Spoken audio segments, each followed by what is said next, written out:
Vidéo d'initiation autour du jeu Catfight Vanguard, présenté par Lexi. Bonjour à tous, donc on va voir aujourd'hui le jeu de Vanguard. Donc, première petite approche, on va regarder ensemble les zones du terrain. Donc, vous avez 7 zones importantes sur le terrain de Vanguard. Vous avez la zone du Vanguard, qui est la zone où vous allez mettre et faire évoluer votre avatar au cours du jeu. La zone des reargardes, là où vous pourrez poser vos unités pour pouvoir attaquer l'adversaire. La zone de deck, donc là où vous allez mettre votre deck.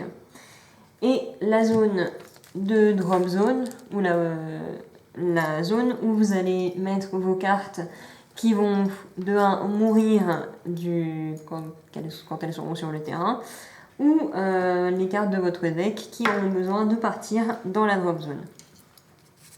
Vous avez aussi la G-zone, qui est la zone où vous pourrez placer vos strides, les strides étant les vanguards de niveau 4, qui ne peuvent arriver que si votre adversaire et vous êtes niveau 3.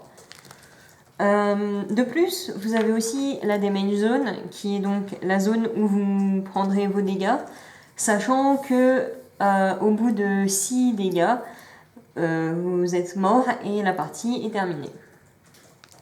Donc, enfin, vous avez la zone de garde, la guardian zone, et l'endroit où vous pouvez mettre des unités de votre main ou des unités niveau 2 de vos reargardes de votre front zone pour vous protéger des attaques adverses. Ensuite, petit tour sur les cartes.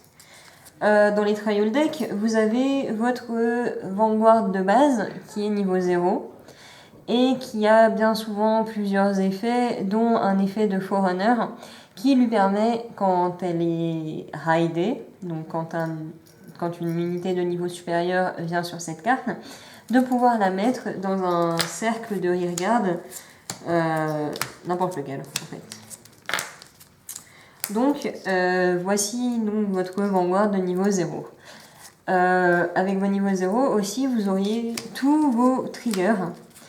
Ils sont de 4 catégories: le Critical Trigger, le Draw Trigger, le Stand Trigger et le Heal Trigger. On va voir plus en détail ce qu'ils font.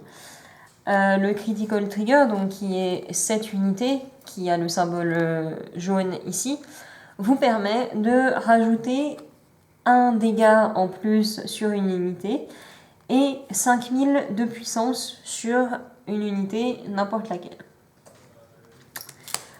Le Draw Trigger vous permet aussi de rajouter 5000 de puissance sur une unité, mais elle vous permet de piocher 1 lorsqu'elle est triggée. Le Stand Trigger vous permet, lorsque vous avez des cartes qui ont déjà attaqué, toute carte sauf le Vanguard, de pouvoir se restand, donc de pouvoir se relever pour réattaquer. Elle donne aussi 5000 de puissance à une unité donnée que vous choisirez.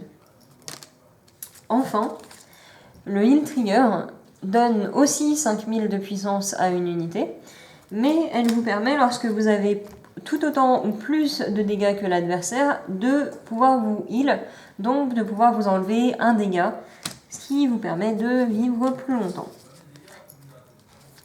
Voici pour ce qui est des triggers. Ensuite, vous avez plusieurs cartes, des cartes de niveau 1, de niveau 2 et de niveau 3.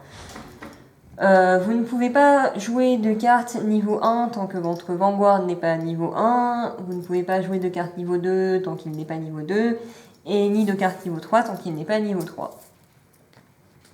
Ensuite, vous avez ce qu'on appelle des Perfect Guard ou Sentinelles. Vous n'en avez le droit qu'à 4 dans votre deck, et elles vous permettent de quand vous la jouez, vous prenez une carte de votre main et vous la mettez en drop zone, et elle annule tous les dégâts pour 7 batailles. c'est-à-dire que peu importe le nombre de dégâts que vous fait l'adversaire, ils sont tous annulés automatiquement. Enfin, on va parler un petit peu plus en détail des strides. Les strides donc, sont des vanguards de niveau 4 qui n'arrivent que pour un tour.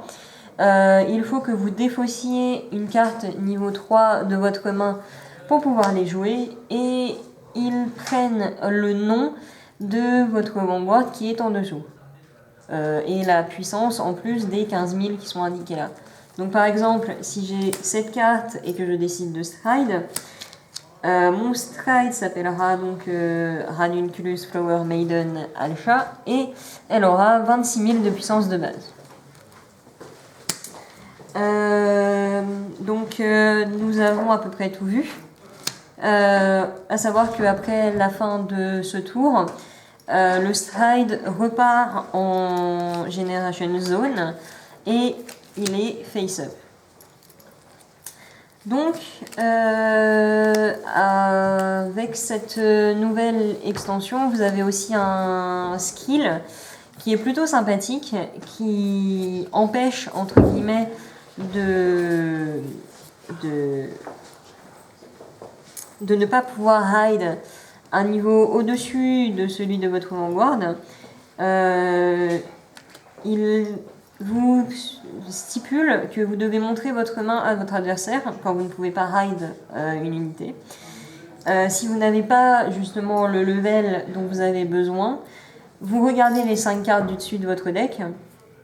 Si vous avez le niveau dont vous avez besoin, vous le mettez directement sur votre vanguard. Et vous défaussez 2 cartes de votre main et 2 cartes de votre Generation Zone, et elles sont bannies. Elles donc ne peuvent plus être jouées et elles sont littéralement retirées de la partie. Donc voici à peu près tout ce qu'on peut vous dire à propos du terrain et des cartes de Cardfight Vanguard. Et tout de suite vous allez voir une vidéo d'initiation pour vous apprendre un petit peu les bases du jeu. A tout de suite!